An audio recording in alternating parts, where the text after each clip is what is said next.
नमस्कार, आप देख रहे हैं हमारा खास प्रोग्राम 3 बजे की 3 बड़ी खबरें और मैं हूं आपके साथ आशीष पांडे। इस प्रोग्राम में हम बात करते हैं दिन की 3 बड़ी खबरों की जिनका आपकी जिंदगी से सीधा कनेक्शन होता है। अक्सर खबरें बहुत होती लेकिन उनमें से कौन सी आपके लिए सबसे जरूरी है ये समझना आसान नहीं होता। इसलिए इस प्रोग्राम के जरिए हम आपके लिए चुनकर लाते 3 ऐसी अहम खबरें जिनका असर कहीं ना कहीं आपकी जेब, आपकी सुरक्षा या फिर आपके रोजमर्रा के जीवन पर पड़ता है। हमारा मकसद है कि कम समय में आपको साफ, सरल और काम की जानकारी मिले जिससे आप हर जरूरी खबर से अपडेट रहें।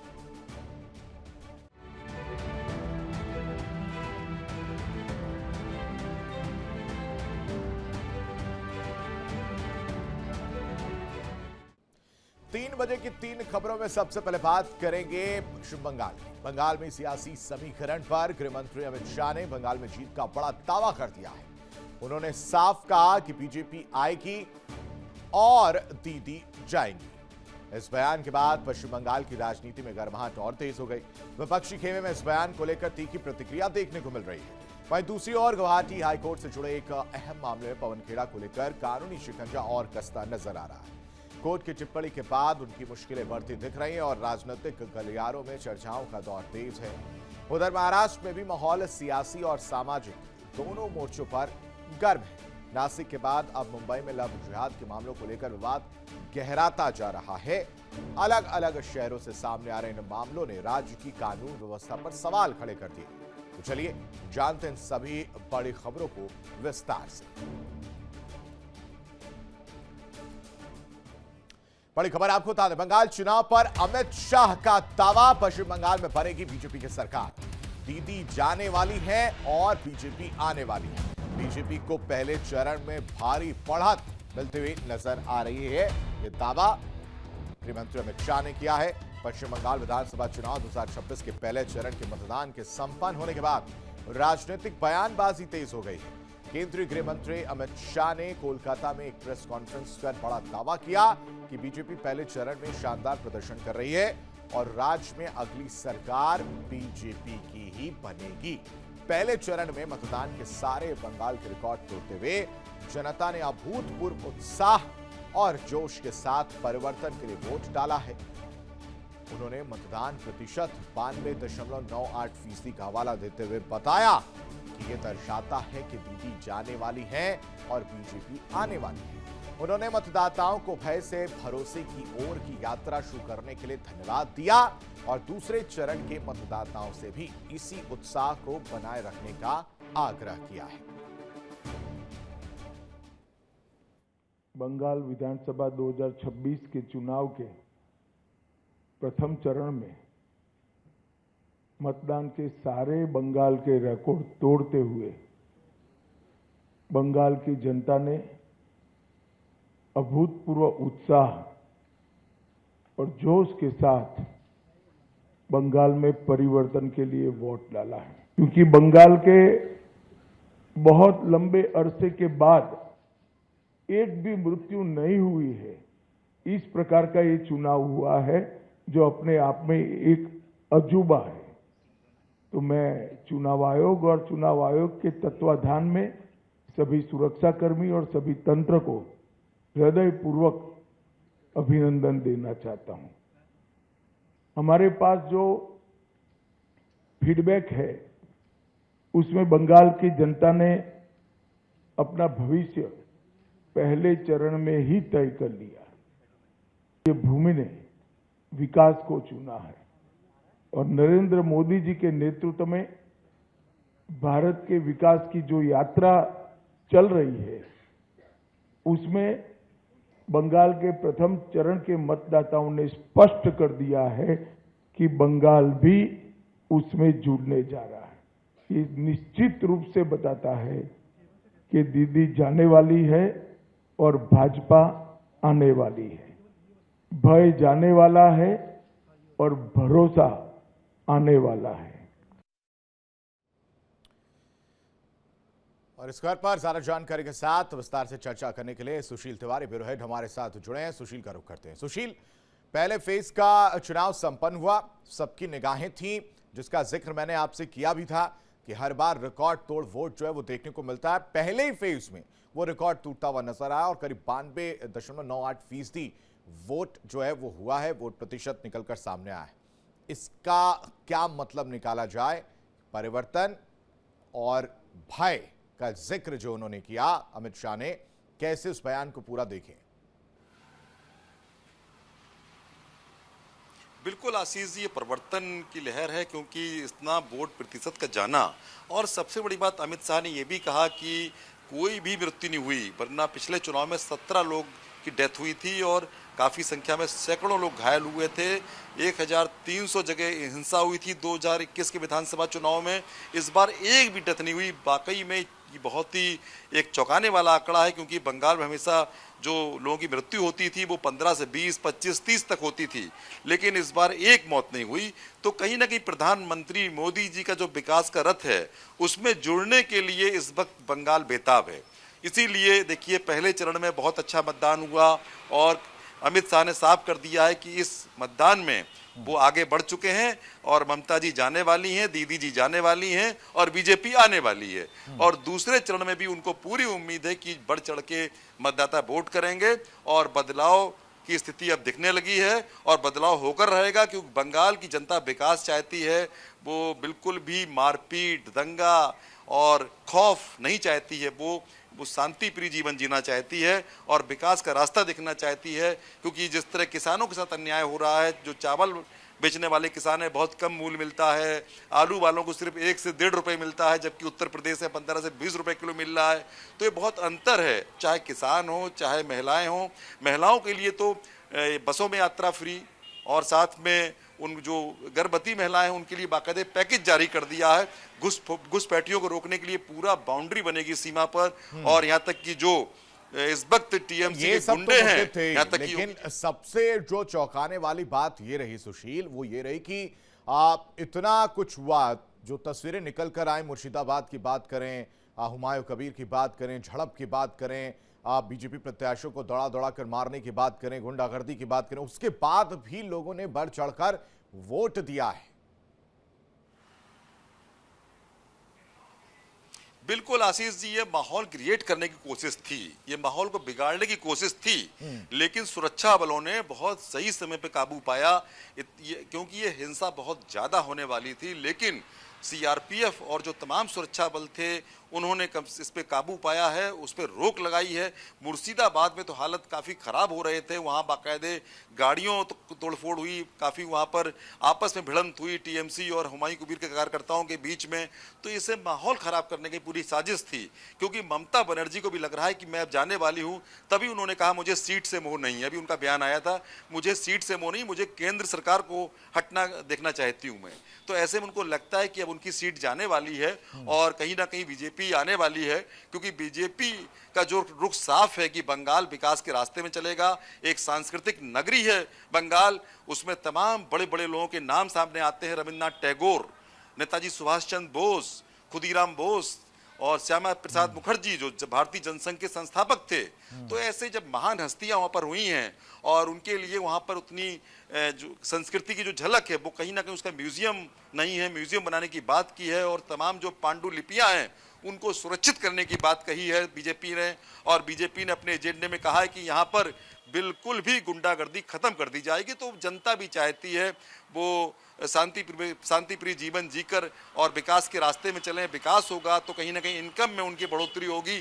तो मोदी जी का जो रथ है वो कहीं ना कहीं अब उसमें बंगाल भी उसमें सवार होने वाला है और बंगाल भी उस रथ के साथ में दौड़ेगा। हाँ। और जो पूरा अब वहां का सिनेरियो है वो बदलता हुआ दिख रहा है। ठीक है जी आशीष, आप 2 फेज की ये चुनाव जो है उसमें संपन्न होना, पहले फेज का हमने देख लिया जिसमें अमित शाह ये पूरी तरह से कह रहे हैं कि भय जो है वहां वो जाने वाला है और भरोसा आने वाला है, यानी अपनी जीत की बात करते हुए नजर, और साथ ही साथ ये भी कह दिया कि 110 सीटें बीजेपी के पास आएंगी। दूसरे फेज की अगर बात करें तो उस पर भी फोकस जो है बीजेपी का है, वहां पर वो कौन कौन सी हॉट सीट रहने वाली हैं जहां पर समीकरण बदल सकते हैं या नहीं बदल सकते हैं। पूरे ओवरऑल चुनाव को अगर हम हटाकर सिर्फ सेकंड फेज की अगर बात करें सुशील, तो बिल्कुल। अब अगले चुनाव में जो सेकंड चरण है उसमें ममता बनर्जी की सीट है, भवानीपुर की सीट है, जहां ममता बनर्जी लड़ रही हैं और उसमें बीजेपी का फोकस है। पिछली बार ममता बनर्जी को बीजेपी ने नंदीग्राम से हराया था, नंदीग्राम में इस बार नहीं लड़ी वो, नंदीग्राम का चुनाव हो चुका है, भवानीपुर में अब फोकस है। तो ऐसे में बीजेपी का पूरा फोकस ये है कि दूसरे चरण में भी अच्छी से अच्छी सीटें लाकर अब अपनी जीत को मजबूत किया जाए और उस जीत में यहाँ तक कि उनका प्रयास है कि ममता बनर्जी की सीट को भी कहीं ना कहीं उनको हराया जाए। तो ये सब पूरा एक जो रणनीति बनाई है अमित शाह ने, अमित शाह रणनीतिकार हैं और उन्होंने बीजेपी के तमाम कद्दावर नेताओं को उतार दिया था चुनाव 4 में। मई का इंतजार रहेगा सबको कि 4 मई को क्या तस्वीर रहने वाली, क्या वाकई भय खत्म होगा और भरोसा आने वाला, ये 4 मई को साफ होता हुआ नजर आएगा। फिलहाल बहुत शुक्रिया तमाम जानकारी देने के लिए। चलिए बढ़ेंगे आगे और एक और बड़ी खबर आपको बता दें, कांग्रेस नेता पवन खेड़ा को बड़ा झटका लगा है। गुवाहाटी हाईकोर्ट ने अग्रिम जमानत देने से इनकार कर दिया। पवन खेड़ा पर गिरफ्तारी की तलवार लटकी हुई है। सीएम हेमंता की पत्नी ने शिकायत दर्ज कराई थी। पवन खेड़ा ने 3 पासपोर्ट का दावा किया था। कांग्रेस नेता पवन खेड़ा को एक और बड़ा झटका लगा है। गुवाहाटी हाईकोर्ट ने असम के मुख्यमंत्री हेमंता शर्मा की पत्नी पर की गई उनकी टिप्पणियों को लेकर दर्ज एक आपराधिक मामले में उनकी अग्रिम जमानत की अर्जी खारिज कर दी है। कांग्रेस के मीडिया और प्रचार विभाग के अध्यक्ष ने आरोप लगाया था कि मुख्यमंत्री हेमंता की पत्नी के पास कई पासपोर्ट और विदेश में अघोषित संपत्तियां हैं। इस महीने की शुरुआत में एक प्रेस कॉन्फ्रेंस में कांग्रेस नेता ने आरोप लगाया था कि उनके पास यूएई, मिस्र और एंटीगुआ बारबुडा के 3 पासपोर्ट, साथ ही साथ दुबई में संपत्ति है। पूरा मामला पवन खेड़ा ने जो आरोप लगाया, अब मुश्किलें बढ़ती हुई नजर आ रही हैं। ज्यादा जानकारी के साथ चर्चा करने के लिए सहयोगी मीनाक्षी रजत तिवारी हमारे साथ जुड़ी हैं। मीनाक्षी, जेल जाने की घड़ी अब ऐसा लग रहा है पवन खेड़ा की बहुत नजदीक नजर आ रही है।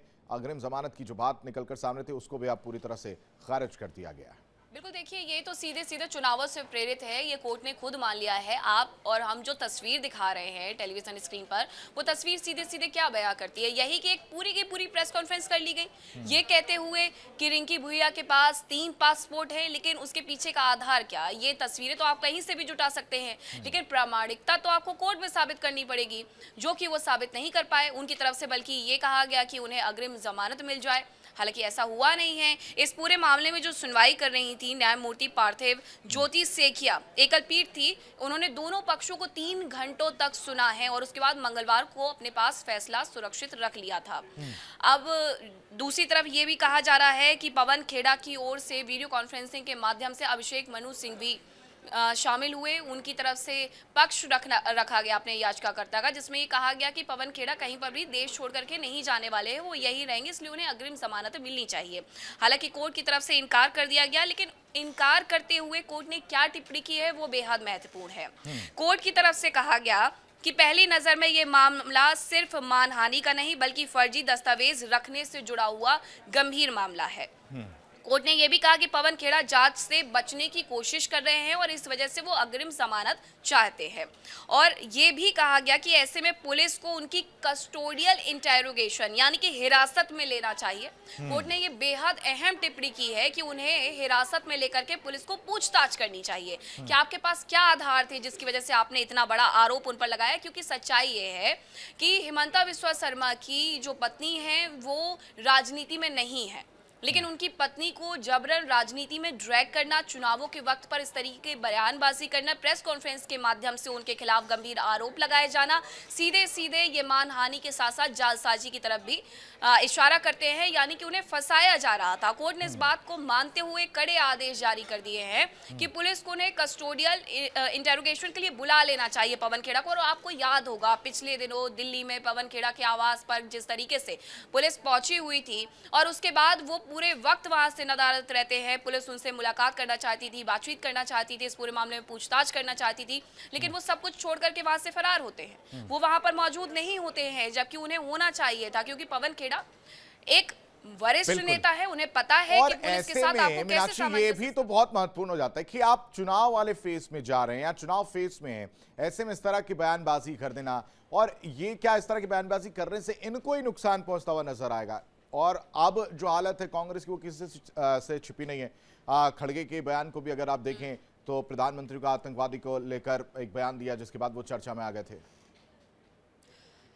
कोर्ट भी तो यही कह रहा है, कोर्ट भी तो लगातार यही कह रहा है कि एक वरिष्ठ नेता की तरफ से इस तरीके की टिप्पणी अगर की गई है तो फिर केस तो मानहानि के साथ साथ जालसाजी का भी बनना चाहिए रिंकी भुइयां के खिलाफ। लेकिन ऐसा नहीं है, क्योंकि पवन खेड़ा साबित तो कर नहीं पा रहे हैं। दूसरी तरफ कोर्ट ने यह भी स्वीकार किया है कि अगर ये हिमंता बिस्वा शर्मा के खिलाफ बयान दिया जाता तो ये राजनीतिक हो सकता था, राजनीति से प्रेरित हो सकता था। लेकिन इस पूरे मामले में एक महिला को विवाद में घसीटा गया, जो कि बिल्कुल सही नहीं है। ये कोर्ट के बातें मैं आपको बता रही हूँ। कोर्ट ने कहा कि राजनीतिक फायदा लेने के लिए पवन खेड़ा ने एक निर्दोष महिला को विवाद में शामिल किया।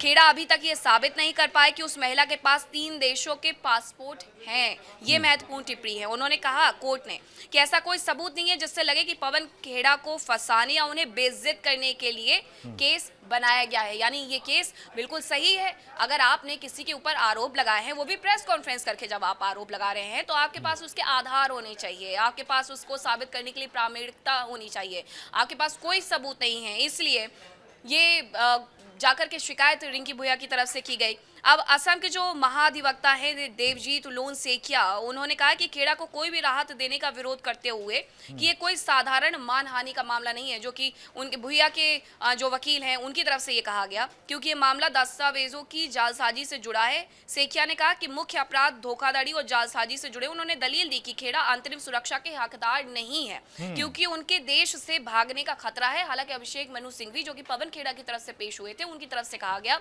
कि वो देश से नहीं भागेंगे, उन्हें अंतरिम जमानत तो मिलनी चाहिए। लेकिन अभी कोर्ट ने पूरी तरीके से इनकार कर दिया है। अब रिंकी भुइयां द्वारा जो मामला दर्ज करवाया गया था, उसमें विरोध जब उनके वकील की तरफ से किया गया है, तो अब कोर्ट ने जो फैसला लेना था वो उनकी तरफ से ले लिया गया है।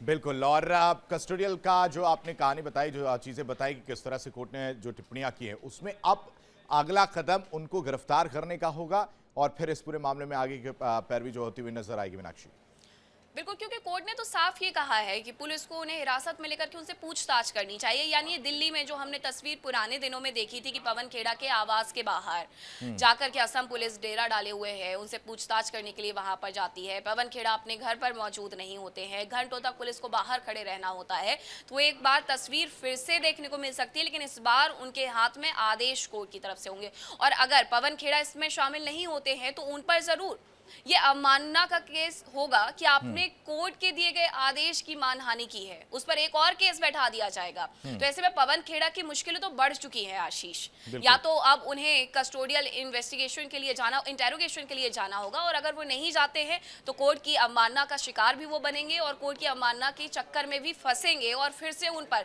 एक अलग तरीके से कार्रवाई होते हुए नजर आएगी। रिंकी भुइयां की तरफ से जो कदम उठाया गया, यानी उनकी तरफ से जो शिकायत दर्ज करवाई गई, वो इसलिए भी दर्ज करवाई गई क्योंकि वो राजनीति से प्रेरित नहीं है। उनके पति जरूर असम के मुख्यमंत्री हैं, लेकिन वो राजनीति से दूर हैं। तो रिंकी भुइयां की तरफ से जो शिकायत दर्ज करवाई गई, इसमें भी इस बात का जिक्र किया गया कि आखिरकार किस आधार पर इतने संगीन आरोप मुझ पर लगाए गए, जबकि मेरा ना तो चुनावों से कोई लेना देना है, ना मेरा राजनीति से कोई लेना देना है। और कोर्ट भी यही कह रहा है कि अगर ये सारे आरोप हिमंता बिस्वा शर्मा के खिलाफ होते तो एक बार ये मान लेते कि ये राजनीतिक प्रतिस्पर्धा है, ये राजनीतिक विरोध है, जो कि बयानों के माध्यम से हम अक्सर देखते हैं। और एमपी एमएलए कोर्ट में ऐसे कितने केस अभी भी लंबित है आशीष, जहां पर यह कहा जाता है कि झूठे तरीके के आरोप लगाए गए। कई आरोपों में ऐसा होता है कि नेता या तो माफी मांग लेते हैं या फिर कोर्ट के चक्कर लगाते रहते हैं, और इसमें राहुल गांधी रहे हों, अरविंद केजरीवाल रहे हों, सबके नाम हमने प्रमुखता से देखे थे। अब ऐसे में यही अगर वो असम के मुख्यमंत्री के खिलाफ करते तो पवन खेड़ा के खिलाफ भी एक केस एमपी एमएलए कोर्ट में चला जाता, लेकिन उन्होंने एक ऐसी महिला के खिलाफ किया जिनके पति राजनीति में है, लेकिन वो खुद राजनीति से कोसों दूर हैं। इसलिए सीधे सीधे ये पूरा मामला उच्च न्यायालय में चला गया।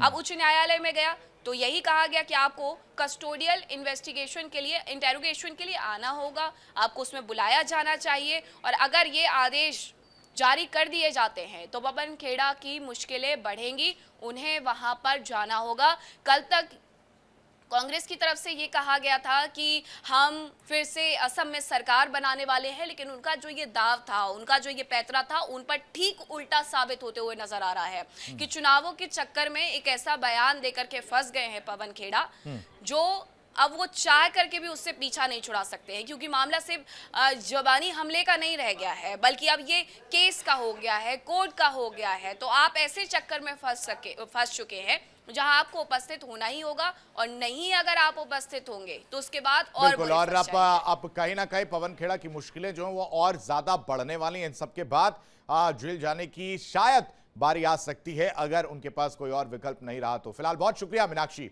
तमाम जानकारी देने के लिए।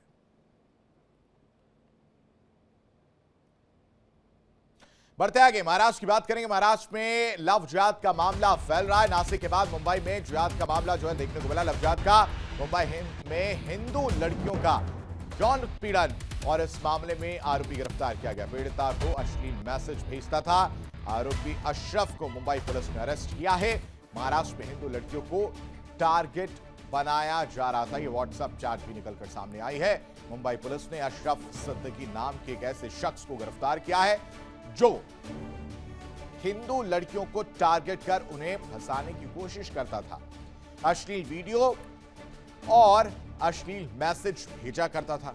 मुंबई पुलिस के मुताबिक मामले में पीड़िता एक बड़ी कॉर्पोरेट कंपनी के लिए काम करती है। आरोपी अशरफ भी इस कंपनी में काम करता है। पीड़िता के बयान के मुताबिक आरोपी ने न केवल कई बार मैसेज कर शारीरिक संबंध बनाने के लिए कहा, बल्कि साथ काम करने वाली लड़कियों के लिए भी आपत्तिजनक शब्दों का इस्तेमाल करते हुए अश्लील तस्वीर भेजी। पीड़िता ने पुलिस को दिए हुए बयान में कहा है कि जब उसने अशरफ से कहा कि वो हिंदू है, तो अशरफ का जवाब था कि आजकल हिंदू लड़की को मुस्लिम पसंद है। खबर पर ज्यादा जानकारी के साथ चर्चा करने के लिए सहयोगी ऋतु हमारे साथ जुड़ी है। ऋतु का रुख करते हैं। ऋतु, अब लव जिहाद का ये जो केस है लगातार देखने को मिल रहा है, खासकर महाराष्ट्र की बात करें, आसपास की जगह की बात करें, एक बार फिर से शहर शहर जो है वो जिहादी कहर जो है देखने को मिल रहा है, जहां पर एक बार फिर ये जो आरोपी है इसने जबरदस्ती फिजिकल होने के लिए मैसेज भेजा और आपत्तिजनक मैसेजेस भेजे, साथ ही साथ वीडियो जो है बनाने की बात कही गई है।